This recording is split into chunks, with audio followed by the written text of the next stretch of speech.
Bonjour à tous, on commence cette revue de presse au Portugal où le football reprend ses droits ce mercredi. En effet, la Liga NOS, le championnat lusitanien, repart ce soir avec deux rencontres. Portimonense accueille Gil Vicente à 20h et Famalicão devra réceptionner le FC Porto, leader au classement. C'est l'heure, annonce tout simplement Abola sur sa une. Au pays, tous les journaux célèbrent le retour du ballon rond. Pour Ojogo, c'est carrément un retour à la vie. 86 jours plus tard, la Liga retourne sur le terrain, ajoute le journal, qui a visiblement trouvé le temps long sans foot. On part maintenant en France où Mediapro, le diffuseur de la Ligue 1, a annoncé hier un partenariat inattendu avec TF1 et Téléfoot. De quoi se faire une image de marque d'après l'équipe. A noter que ce seront Grégoire Margoton et Vicente Lizarazu qui commenteront les grosses affiches de notre championnat. L'autre information en une de l'édition de l'équipe, c'est le décès du président historique de la JOCR, Jean-Claude Hamel, à l'âge de 90 ans. Lui qui a notamment remporté 4 Coupes de France en compagnie de Giroud lorsqu'il était à la tête du club pendant 46 ans. Enfin, info transfert, comme le rapporte le Progrès, l'Olympique lyonnais a levé l'option d'achat de Karl Toko et Cambi. L'international camerounais s'est engagé pour 4 saisons avec les Gaunes. Du côté de l'Angleterre, on parle de nouveau du mouvement contre le racisme Black Lives Matter, qu'ont soutenu de nombreux joueurs de Premier League. C'est le cas notamment de DeAndre Yedlin, joueur de Newcastle. De nationalité américaine, il est forcément touché par les événements qui se déroulent dans son pays. Il s'est d'ailleurs expliqué à ce sujet, comme le rapporte le Daily Mirror.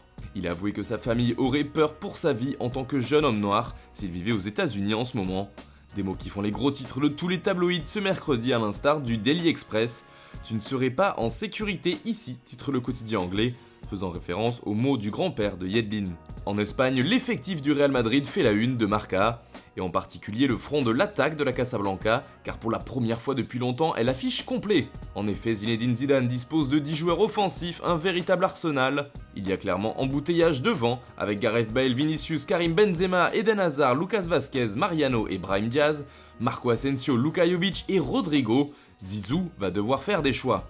Et d'après le journal ibérique, un trio partira avec un avantage dans la tête de l'entraîneur, il s'agit de Benzema, Hazard et Asensio. Pourtant, le Real Madrid chercherait toujours à recruter en attaque. Selon les informations du journal AS, la Casablanca a un œil sur Jadon Sancho.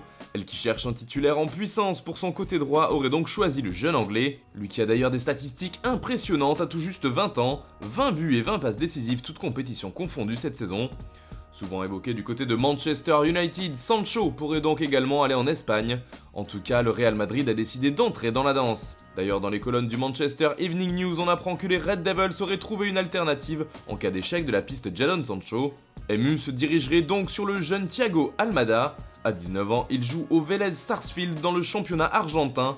Son profil intéresserait beaucoup Manchester puisqu'il peut à la fois évoluer sur les deux côtés de l'attaque, mais également en pointe. Affaire à suivre. Enfin, on termine ce tour de la presse par la Catalogne. Le Barça aurait trouvé un accord avec Lautaro Martinez selon Sport. Le quotidien parle d'un contrat sur 5 saisons avec un salaire de 12 millions d'euros par an.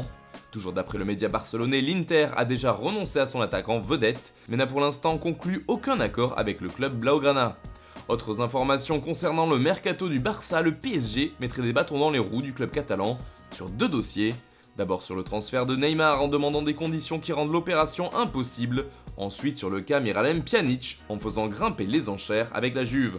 Même si pour l'instant le milieu bosnien qui a un accord avec Barcelone résiste aux propositions parisiennes. Enfin, Ousmane Dembélé fait la une de Mundo Deportivo ce mercredi.